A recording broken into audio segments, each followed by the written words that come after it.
আমি অপু বিশ্বাস। আমি আসলে ওইভাবে লাইভে আসা হয় না। আমি বসে টিভি দেখছিলাম। টিভি দেখতে দেখতে আমার কাছে হঠাৎ করে মনে হলো যে আমি একটু লাইভে যাই। আমার আসলে লাইভে যাওয়াটা একটু জরুরি মনে হয়েছে। খুব একটা ভালো নয়, সিচুয়েশনটা খুব একটা আমাদের আমাদের সাথে নেই। আমি বসে আসলে নিউজ দেখছিলাম। নিউজ দেখতে দেখতে আমি বেশ কিছু জিনিস দেখলাম। সেটা হচ্ছে আজকে বেশ কিছুদিন আগেই চিত্রনায়ক শাকিব খান নিউ ইয়র্কে গিয়েছেন।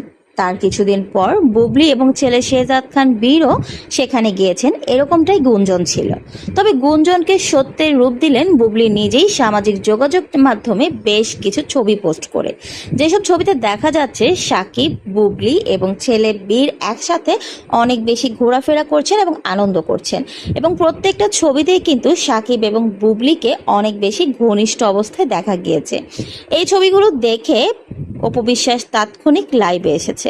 লাইভে এসে অপু বিশ্বাস সরাসরি শাকিবকে নিয়ে কিছু না বললেও ইনডিরেক্টলি কিন্তু অনেক কিছুই বলেছেন শাকিব খানকে নিয়ে এবং বুবলিকে নিয়ে। অপু বিশ্বাস বলেছেন, দুই নৌকায় পা দিয়ে চলা যায় না, যে কোনো একজনকে বেছে নিতে হয়। অতীতেও শাকিব খান অপু বিশ্বাসকে ঠকিয়েছেন, এখনো হয়তো সেরকমটাই তিনি করছেন।